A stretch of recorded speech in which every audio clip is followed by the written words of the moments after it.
ഓം ശാന്തി. 3/10/2024. മധുരമായ കുട്ടികളെ, രാവണന്റെ നിയമമാണ് ആസുരീയ മതം. അസത്യം പറയുക. ബാബയുടെ നിയമമാണ് ശ്രീമതം. സത്യം പറയുക. ചോദ്യം: ഏതേത് കാര്യങ്ങളെക്കുറിച്ച് ചിന്തിച്ചേ കുട്ടികൾക്ക് അത്ഭുതപ്പെടണം? ഉത്തരം: ഇത് അത്ഭുതകരമായ നാടകമാണ്. ഇതിലുള്ള വിശേഷതകൾ, അഭിനയങ്ങൾ എന്തെല്ലാമാണ്. ഓരോ സെക്കൻഡും കടന്നു പോകുന്നത്, അതെല്ലാം തന്നെ വീണ്ടും ആവർത്തിക്കപ്പെടുന്നു. ഇത്രയും അത്ഭുതമാണ്. ഇതിൽ ഒരാളുടെ വിശേഷത മറ്റൊരാളുമായി സാമ്യപ്പെടുത്താൻ സാധിക്കില്ല. 2. എങ്ങനെയാണ് പരിധിയില്ലാത്ത അച്ഛൻ വന്ന് മുഴുവൻ വിശ്വത്തിന്റെയും സദ്ഗതി ചെയ്യുന്നത്, നമ്മെ പഠിപ്പിക്കുന്നത്? ഇതും വളരെ അത്ഭുതം തന്നെയാണ്. ഓം ശാന്തി. ആത്മീയ അച്ഛനായ ശിവബാബ തന്റെ ആത്മീയ കുട്ടികളായ സാളിഗ്രാമുകൾക്ക് മനസ്സിലാക്കി തരുന്നു. എന്താണ് മനസ്സിലാക്കി തരുന്നത്? സൃഷ്ടിയുടെ ആദി, മധ്യ, അന്ത്യത്തിന്റെ രഹസ്യത്തെക്കുറിച്ച് മനസ്സിലാക്കി തരുന്നു. മനസ്സിലാക്കി തരുന്നത് ഒരേയൊരു ബാബ മാത്രമാണ്. ബാക്കി ഏതെല്ലാം തന്നെ ആത്മാക്കളുണ്ടോ അവരെല്ലാവരും തന്നെ സാളിഗ്രാമമാണ്. ശരീരത്തിന്റെ പേരാണുള്ളത്. ഒരേയൊരു പരമാത്മാവാണ്. ബാബയ്ക്ക് ഒരിക്കലും തന്റേതായ ശരീരമില്ല. ആ പരമാത്മാവിന്റെ കുട്ടിയാണ് നമ്മൾ ഓരോരുത്തരും. ബാബയെ തന്നെയാണ് പതിത പാവനനായ പരമാത്മാവെന്ന് പറയുന്നത്. സൃഷ്ടിയുടെ ആദി, മധ്യ, അന്ത്യത്തിന്റെ രഹസ്യങ്ങൾ മനസ്സിലാക്കി തരുന്നതും ശിവബാബ തന്നെയാണ്.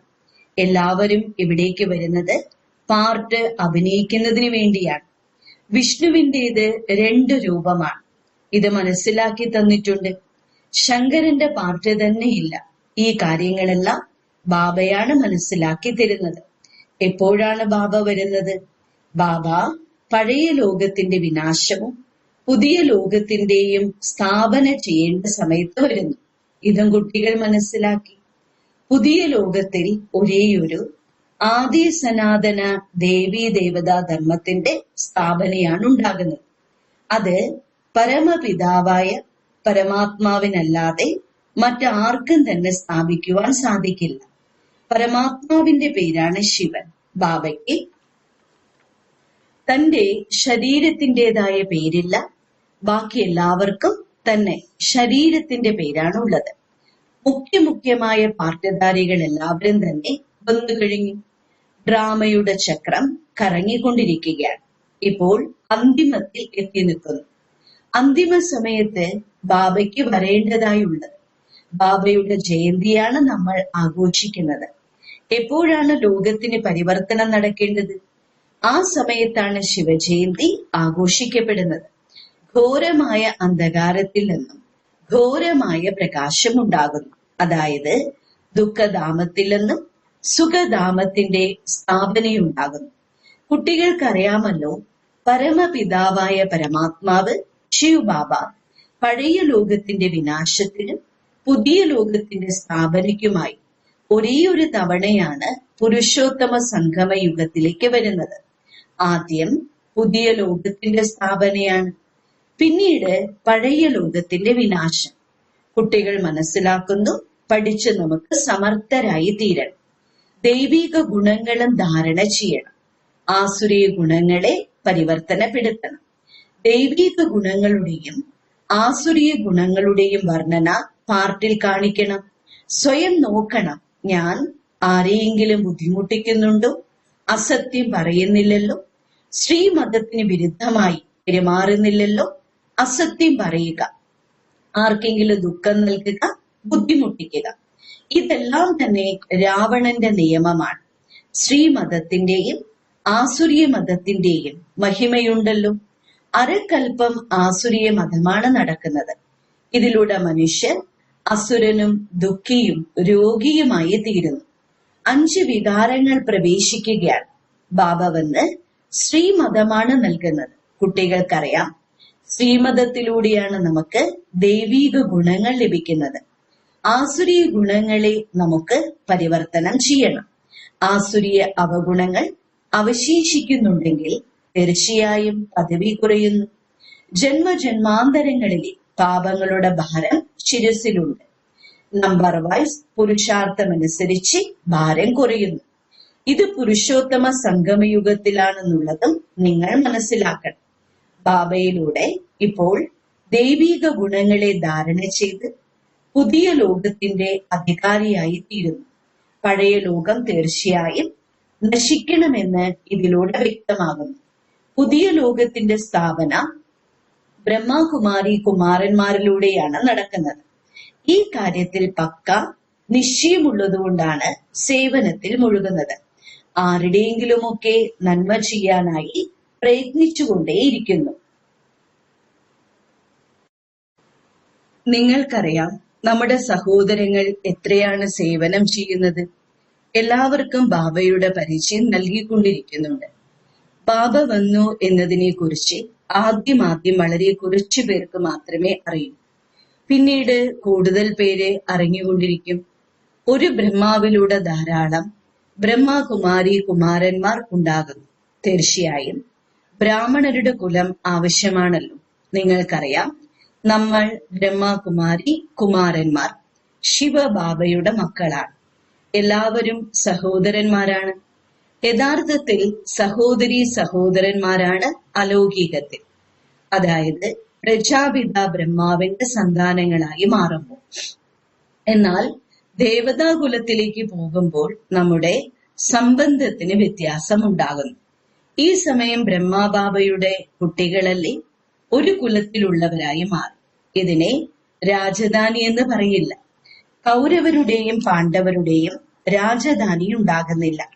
എപ്പോഴാണോ രാജാ റാണി നമ്പർ വൈസായി സിംഹാസനത്തിലിരിക്കുന്നത്, അപ്പോഴാണ് രാജധാനി ഉണ്ടാകുന്നത്. ഇപ്പോഴാണെങ്കിൽ പ്രജകളാണ് പ്രജകളുടെ മേൽ രാജ്യം ഭരിച്ചുകൊണ്ടിരിക്കുന്നത്.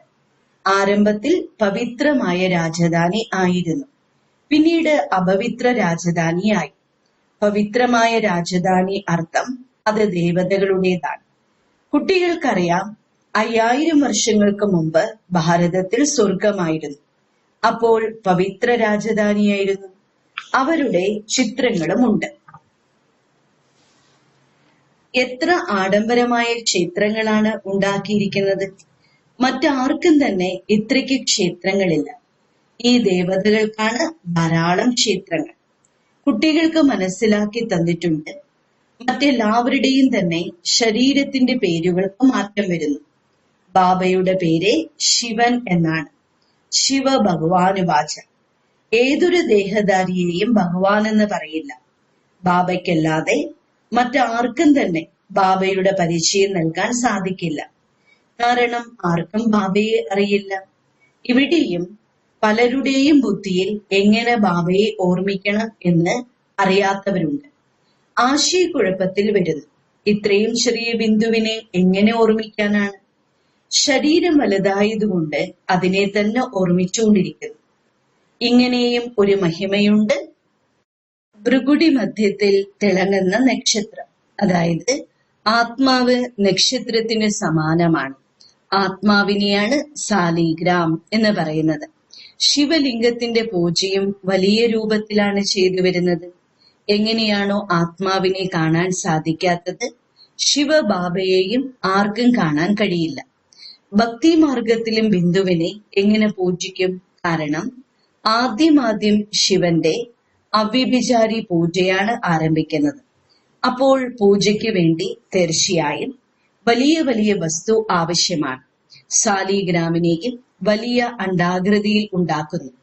ഒരു വശത്ത് ശിവലിംഗത്തിന് സമാനമാണ് എന്ന് പറയുന്നു, മറുവശത്ത് നക്ഷത്രം എന്ന് പറയുന്നു. ഇപ്പോൾ നിങ്ങൾക്ക് ഒരു കാര്യത്തിൽ ഉറച്ചിരിക്കണം. അരക്കൽപ്പം വലിയ വസ്തുക്കളെ പൂജിച്ചുവെന്നും ഇപ്പോൾ വീണ്ടും ബിന്ദുവാണെന്ന് മനസ്സിലാക്കുന്ന കാര്യത്തിൽ പ്രയത്നമാണ്. കാണാനും കഴിയില്ല. വലിയ രൂപമാണെന്നുള്ളത് ബുദ്ധിയിൽ നിന്നും പോകേണ്ടതുണ്ട്. ശരീരത്തിലേക്ക് ആത്മാവ് പ്രവേശിക്കുന്നതും തിരിച്ചു പോകുന്നതും ആർക്കും കാണാൻ സാധിക്കില്ല. വലിയ വസ്തുവാണെങ്കിൽ കാണാൻ സാധിക്കുമായിരുന്നു. ബാബയും ഇതുപോലെ ബിന്ദുവാണ്, പക്ഷേ ജ്ഞാനത്തിന്റെ സാഗരമാണ്, കാണാൻ സാധിക്കുമായിരുന്നു. ബാബയും ഇതുപോലെ ബിന്ദുവാണ്. പക്ഷേ ജ്ഞാനത്തിന്റെ സാഗരമാണ്. മറ്റാരെയും തന്നെ ജ്ഞാനത്തിന്റെ സാഗരമെന്ന് പറയാൻ പറ്റില്ല. ഭക്തി മാർഗത്തിലുള്ളതാണ് ശാസ്ത്രങ്ങൾ. ഇത്രയും വേദശാസ്ത്രങ്ങൾ ആരാണ് ഉണ്ടാക്കിയത്? എല്ലാവരും പറയുന്നു വ്യാസനാണ് ഉണ്ടാക്കിയതെന്ന്. ക്രൈസ്റ്റിന്റെ ആത്മാവ് ഒരു ശാസ്ത്രവും ഉണ്ടാക്കിയിട്ടില്ല. അത് പിന്നീട് മനുഷ്യരാണ് ഉണ്ടാക്കിയത്. പക്ഷെ അവരിൽ ജ്ഞാനമില്ല. ജ്ഞാനത്തിന്റെ സാഗരൻ ഒരേയൊരു ബാബ മാത്രമാണ്. ശാസ്ത്രങ്ങളിലൊന്നും ജ്ഞാനത്തിന്റെയോ സദ്ഗതിയുടെയോ കാര്യങ്ങളേയില്ല. ഓരോരോ ധർമ്മത്തിലുള്ളവർ അവരവരുടെ ധർമ്മസ്ഥാപകരെ ഓർമ്മിക്കുന്നു, ദേഹധാരികളെ ഓർമ്മിക്കുന്നു. ക്രിസ്തുവിന്റെ ചിത്രമുണ്ടല്ലോ, എല്ലാവരുടെയും ചിത്രമുണ്ട്. ശിവബാബയെ തന്നെയാണ് പരമാത്മാവ് എന്ന് പറയുന്നത്. ഇപ്പോൾ നിങ്ങൾ മനസ്സിലാക്കുന്നു, ആത്മാക്കൾ എല്ലാവരും സഹോദരങ്ങളാണ്. മറ്റുള്ള സഹോദരങ്ങളിൽ സദ്ഗതി നൽകുന്നതിനായി ജ്ഞാനം ഉണ്ടാവുകയില്ല. സദ്ഗതി നൽകുന്ന ആൾ ഒരേയൊരു ബാബയാണ്. ഈ സമയത്ത് അച്ഛനുമുണ്ട്, സഹോദരങ്ങളുമുണ്ട്. ബാബ വന്ന് മുഴുവൻ വിശ്വത്തിലെ ആത്മാക്കളുടെയും സദ്ഗതി ചെയ്യുന്നു. വിശ്വത്തിന്റെ സദ്ഗതി ദാതാവ് ഒരേയൊരു ബാബയാണ്. ശ്രീ ശ്രീ 108 ജഗദ്ഗുരു എന്ന് പറഞ്ഞാലും അഥവാ വിശ്വത്തിന്റെ ഗുരു എന്ന് പറഞ്ഞാലും കാര്യം ഒന്നും തന്നെയാണ്. ഇപ്പോൾ ആസുരീയ രാജ്യമാണ്, സംഗമയുഗത്തിലാണ്. ബാബ വന്ന് ഈ കാര്യങ്ങളെല്ലാം മനസ്സിലാക്കി തരുന്നു. നിങ്ങൾക്കറിയാം, ഇപ്പോൾ പുതിയ ലോകത്തിന്റെ സ്ഥാപന നടന്നുകൊണ്ടിരിക്കുകയാണ്. പഴയ ലോകത്തിന്റെ വിനാശവും ഉണ്ടാകുന്നു. പതിത പാവനൻ ഒരേയൊരു നിരാകാരനായ ബാബയാണെന്ന് മനസ്സിലാക്കി തന്നിട്ടുണ്ട്. ഏതൊരു ദേഹധാരിക്കും പതിത പാവനനായി മാറാൻ സാധിക്കില്ല. പതിത പാവനൻ പരമാത്മാവ് തന്നെയാണ്. പതിത പാവന സീതാറാം എന്ന് പറയുകയാണെങ്കിലും ബാബ മനസ്സിലാക്കി തരുന്നു, ഭക്തിയുടെ ഫലം നൽകാൻ തീർച്ചയായും ഭഗവാന് വരണം. അപ്പോൾ എല്ലാവരും സീതമാരാണ്, അതായത് വധുക്കളാണ്. വരനായ ഒരേയൊരു രാമനാണ് എല്ലാവർക്കും സദ്ഗതി നൽകുന്നത്. ഈ കാര്യങ്ങളെല്ലാം ബാബയാണ് മനസ്സിലാക്കി തരുന്നത്. ഡ്രാമ അനുസരിച്ച് നിങ്ങൾ തന്നെ വീണ്ടും 5000 വർഷങ്ങൾക്ക് ശേഷം കാര്യങ്ങളെല്ലാം കേൾക്കും. ഇപ്പോൾ നിങ്ങൾ പഠിച്ചുകൊണ്ടിരിക്കുകയാണ്. സ്കൂളിൽ ധാരാളം പേർ പഠിക്കുന്നുണ്ട്. ഇതും ഡ്രാമ ഉണ്ടാക്കപ്പെട്ടിട്ടുള്ളതാണ്. ഏത് സമയത്ത് എന്താണോ പഠിക്കുന്നത്, എന്ത് അഭിനയമാണോ നടക്കുന്നത്, അതേ അഭിനയം കൽപ്പത്തിന് ശേഷം വീണ്ടും നടക്കുന്നു. 5000 വർഷത്തിന് ശേഷം വീണ്ടും പഠിക്കുന്നു. ഈ ഡ്രാമ അനാദിയായി ഉണ്ടാക്കപ്പെട്ടിട്ടുള്ളതാണ്. ഏതെല്ലാമാണോ കാണപ്പെടുന്നത്, ഓരോ സെക്കൻഡും പുതിയതായിരിക്കും. ചക്രം കറങ്ങിക്കൊണ്ടേയിരിക്കുന്നു. പുതിയ പുതിയ കാര്യങ്ങൾ നിങ്ങൾ കണ്ടുകൊണ്ടിരിക്കുന്നു. ഇപ്പോൾ നിങ്ങൾക്കറിയാം, 5000 വർഷത്തിന്റെ നാടകമാണ് നടന്നുകൊണ്ടിരിക്കുന്നത്. ഇതിന്റെ വിവരണം ധാരാളമുണ്ട്. മുഖ്യമായ കാര്യങ്ങൾ മനസ്സിലാക്കി തരുന്നു. പരമാത്മാവ് സർവവ്യാപിയാണെന്ന് പറയുന്നുണ്ട്. ബാബ പറയുന്നു, ഞാൻ സർവവ്യാപിയല്ല. ബാബ വന്ന് തന്റെയും രചനയുടെയും ആദി മധ്യ അന്ത്യത്തിന്റെയും പരിചയം നൽകുന്നു. നിങ്ങൾക്കിപ്പോൾ അറിയാം, ബാബ കൽപ്പകൽപ്പം വന്ന് നമുക്ക് സമ്പത്ത് നൽകുന്നു. ബ്രഹ്മാവിന്റെ സ്ഥാപന എന്ന മഹിമയുണ്ട്. ഈ കാര്യത്തിന് മേൽ വളരെ നന്നായി മനസ്സിലാക്കി കൊടുക്കാൻ സാധിക്കും. വിരാട രൂപത്തിനും തീർച്ചയായും അർത്ഥമുണ്ടാകുമല്ലോ. പക്ഷേ ബാബയ്ക്കല്ലാതെ മറ്റാർക്കും തന്നെ ഇത് മനസ്സിലാക്കി തരാൻ സാധിക്കില്ല. ചിത്രങ്ങൾ ധാരാളം ഉണ്ടെങ്കിലും ആർക്കും ഒന്നിന്റെയും അർത്ഥം അറിയുന്നില്ല. ഉയർന്നതിലും ഉയർന്നതായ ശിവബാബയുടെ ചിത്രമുണ്ട്, പക്ഷെ അതിനെക്കുറിച്ചും അറിയില്ല.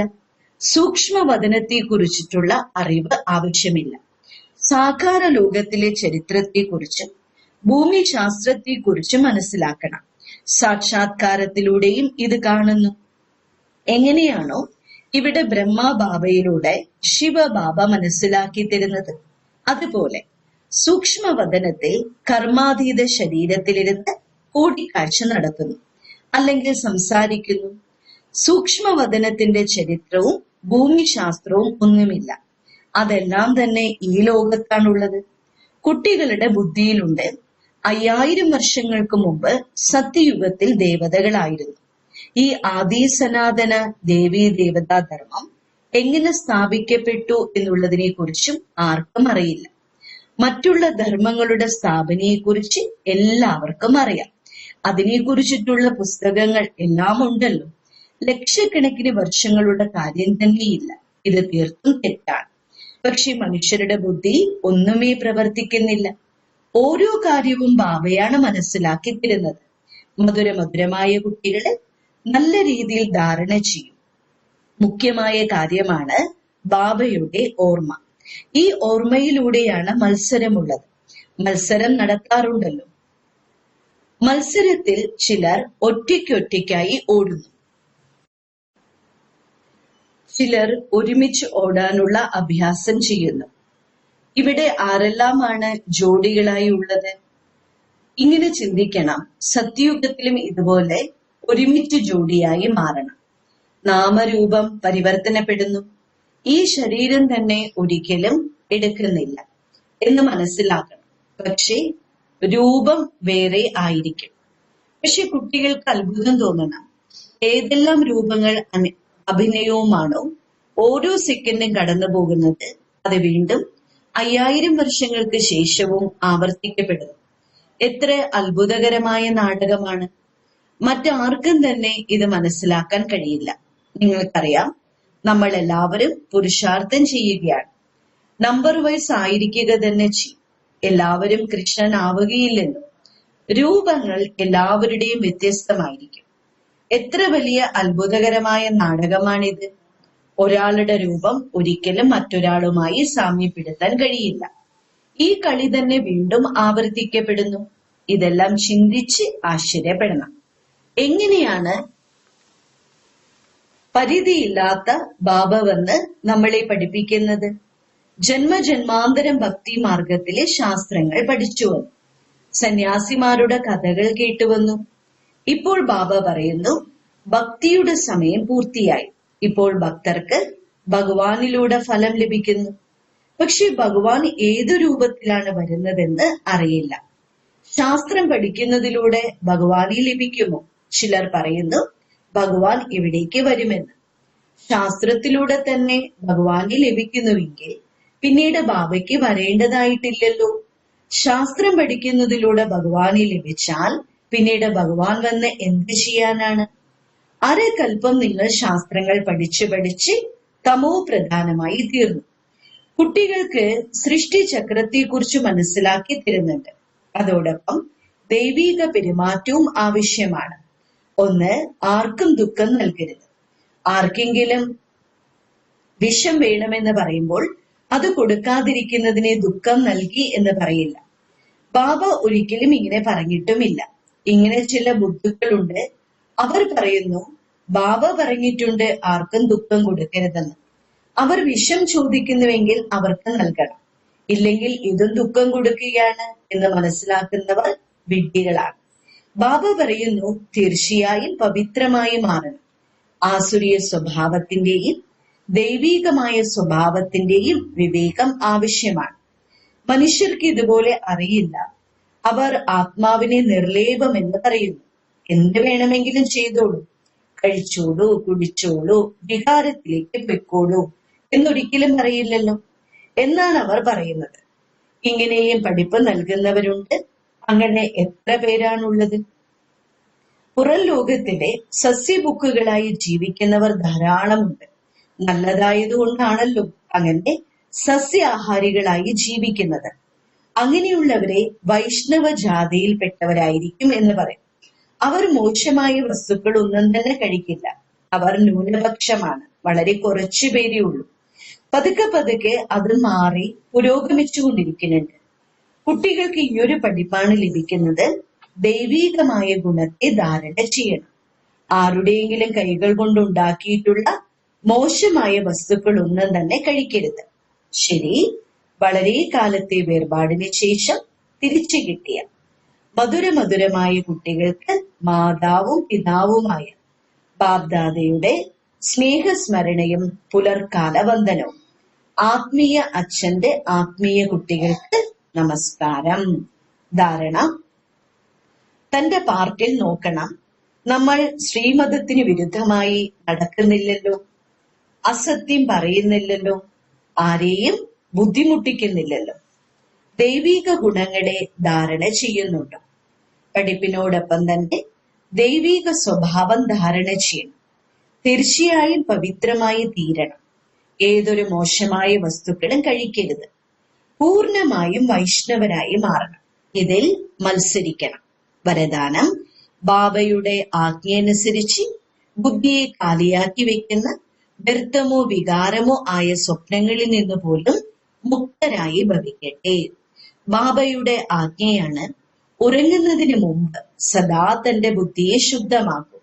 അത് നല്ലതാകട്ടെ മോശമാകട്ടെ, എല്ലാം ബാബയ്ക്ക് കൈമാറി ബുദ്ധിയെ ശുദ്ധമാക്കും. ബാബയ്ക്ക് കൊടുത്ത് ബാബയോടൊപ്പം ഉറങ്ങും. ഒറ്റയ്ക്കല്ല. ഒറ്റയ്ക്ക് ഉറങ്ങുകയോ അല്ലെങ്കിൽ വ്യർത്ഥ കാര്യങ്ങളുടെ വർണ്ണനയോ ചെയ്ത് ഉറങ്ങുകയാണെങ്കിൽ വ്യർത്ഥമോ വികാരിയോ ആയ സ്വപ്നങ്ങൾ വരും. ഇതും അശ്രദ്ധയാണ്. ഈ അശ്രദ്ധ ഉപേക്ഷിച്ച് ആജ്ഞയനുസരിച്ച് നടക്കും എങ്കിൽ വ്യർത്ഥമോ വികാരിയോ ആയ സ്വപ്നങ്ങളിൽ നിന്ന് പോലും മുക്തമാകും. സ്ലോഗൻ: ഭാഗ്യശാലികളായ ആത്മാക്കൾ തന്നെയാണ് സത്യമായ സേവനത്തിലൂടെ സർവരുടെയും ആശീർവാദങ്ങൾ പ്രാപ്തമാക്കുന്നത്. ഓം ശാന്തി.